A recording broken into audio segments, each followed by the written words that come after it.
Bulletin లో breaking news చూస్తున్నాం. AP ముఖ్యమంత్రి చంద్రబాబు డిప్యూటీ సీఎం పవన్ కళ్యాణ్ కలిశారు. ఉండవల్లిలోని సీఎం క్యాంపు కార్యాలయంలో ఇద్దరు సమావేశమయ్యారు.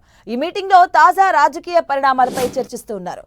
వైసీపీ కుట్రను ఎదుర్కొనేందుకు అనుసరించాల్సిన వ్యూహాలపై ఇద్దరు నేతలు చర్చిస్తున్నట్టుగా తెలుస్తోంది. వైసీపీ ట్రాప్ లో పడకుండా తీసుకోవాల్సిన జాగ్రత్తలపై ఇరువురు నేతలు చర్చిస్తున్నారు. మరోవైపు త్వరలో జరిగే రాజ్యసభ ఎన్నికలపైన చర్చించబోతున్నారు.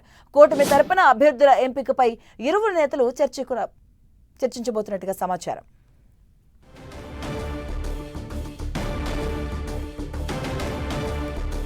ఇదే అంశానికి సంబంధించిన పూర్తి డీటెయిల్స్ మా కరెస్పాండెంట్ రవిచంద్ర అడిగి తెలుసుకుందాం. రవిచంద్ర, మాధవి, ముఖ్యమంత్రి చంద్రబాబుతో డిప్యూటీ సీఎం పవన్ కళ్యాణ్ భేటీ అయ్యారు. 10-40 నిమిషాలకు ఆయన చంద్రబాబు నివాసానికి చేరుకున్నారు. ఎందుకంటే నిన్న కూడా ఆయన మంత్రివర్గ సమావేశంలో ముందు కూడా ప్రత్యేకంగా చంద్రబాబుతో సమావేశమయ్యారు. రాష్ట్రంలో గత వారం నుంచి జరుగుతున్న తాజా రాజకీయ పరిణామాలపై ఇరువురు చర్చించబోతున్నారు.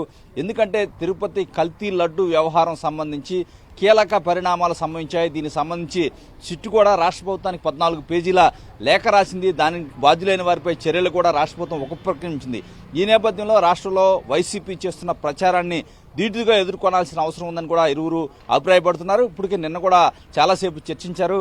ఏ విధంగా కల్తీకి ఉపక్రమించారు, వైసీపీ పాలనలో ఆనాటి ఏదైతే పాలక మండలి మొత్తం కూడా కల్తీ వ్యవహారాన్ని దగ్గరుండి జరిపించింది.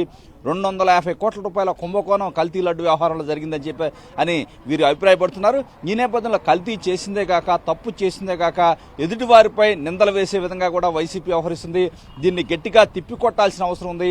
ఈ నేపథ్యంలోనే రాజకీయంగా కూడా ఏదైతే కూటమిని రెచ్చగొడుతుంది, రెచ్చగొట్టిన తర్వాత ఘర్షణలు జరగడం, ఈ నేపథ్యంలో కూటమి మీదే అపవాదులు వేయడం తదితర అంశాల గురించి చర్చిస్తున్నారు.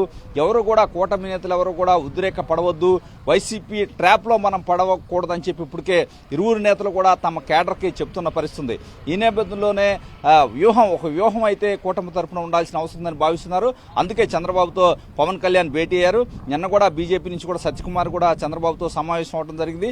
ఈ నేపథ్యంలో ఎన్ని అంశాలకు సంబంధించి తాజా రాజకీయ పరిణామాలు కావచ్చు, వైసీపీ చేస్తున్న రాజకీయ ఎత్తుగడలను ఏ విధంగా తిప్పికొట్టాలి అని కూడా వీరు చర్చించుకుంటున్నారు. అదేవిధంగా రాబోయే రాజ్యసభ ఎన్నికలకు సంబంధించి కూడా ఇక్కడ చర్చకు వచ్చే అవకాశం ఉంది.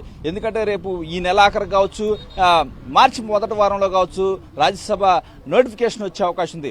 రాష్ట్రం నుంచి 4 స్థానాలు రేపు జూన్లో ఖాళీ కాబోతున్నాయి. ఆ ఖాళీ అయ్యే వాటికి మార్చిలోనే ఎన్నికలు జరగబోతున్నాయి. ఈ నేపథ్యంలో దానికి సంబంధించి కూడా చర్చించే అవకాశం ఉంది. ఎందుకంటే 4 స్థానాలు ఆంధ్రప్రదేశ్ నుంచి ఖాళీ కాబోతున్నాయి. 4లో 1 స్థానం మిత్రపక్షాల్లో భాగంగా జనసేనకు కేటాయించే అవకాశం ఉంది. ఆ 1 స్థానానికి సంబంధించి కూడా ఇక్కడ చర్చ వచ్చే అవకాశం ఉంది.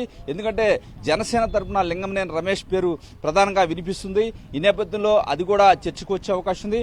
అదేవిధంగా కొన్ని నామినేటెడ్ పదవుల విషయంలో కూడా చర్చకు వచ్చే అవకాశం ఉన్నట్టు మనకు కనిపిస్తుంది. ఎందుకంటే కూటమి తరఫున చాలా వరకు నామినేటెడ్ పదవులు భర్తీ అయినప్పటికీ కొన్ని కీలకమైన పదవులు అయితే ఇంకా కొన్ని ఉన్నాయి. వాటికి సంబంధించి జనసేనలో సీనియర్ నేతలు కొంతమంది ఉన్నారు. వారికి ఆ పదవులు ఇవ్వాలని చెప్పి పవన్ కళ్యాణ్ కూడా కోరే అవకాశం ఉంది. అదేవిధంగా పరిణామాలు, ఢిల్లీలో జరుగుతున్న పరిణామాలు కావచ్చు, తదితర అంశాలకు సంబంధించి కూడా ఇక్కడ చర్చకు వచ్చే అవకాశం ఉంది. అదేవిధంగా పవన్ కళ్యాణ్ కూడా ఈ మధ్య కాలంలోనే ఢిల్లీ వెళ్లారు. అదేవిధంగా అమిత్ షాను కూడా కలిసిన పరిస్థితుంది. ఆ తర్వాత ఇద్దరు కూడా ఆ విశేషాలని సందర్భం రాలేదు మాట్లాడుకోవడానికి. ఆ అంశాలు కూడా ఇక్కడ మాట్లాడుకునే అవకాశం ఉంది. ఎందుకంటే పవన్ కళ్యాణ్ కావచ్చు, చంద్రబాబును కావచ్చు, సౌత్ ఇండియాలో కొంత ఎన్డీఏ తరఫున కీలకంగా వీరికి బాధ్యతలు అప్పగించాలని కూడా ఒక చర్చ అయితే జరుగుతుంది. ఎందుకంటే తమిళనాడులో ఎన్నికలు జరగబోతున్నాయి, కేరళలో జరగబోతున్నాయి. ఈ నేపథ్యంలో వీరిని కూడా దానికి సంబంధించి వ్యూహంలో భాగస్వాములు చేసే అవకాశాలను కూడా కొంత రాజకీయ వర్గాల్లో చర్చ చేస్తుంది. ఈ అంశాల గురించి కూడా ఏదైనా చర్చిస్తున్నారని కూడా ప్రచారం అయితే జరుగుతుంది.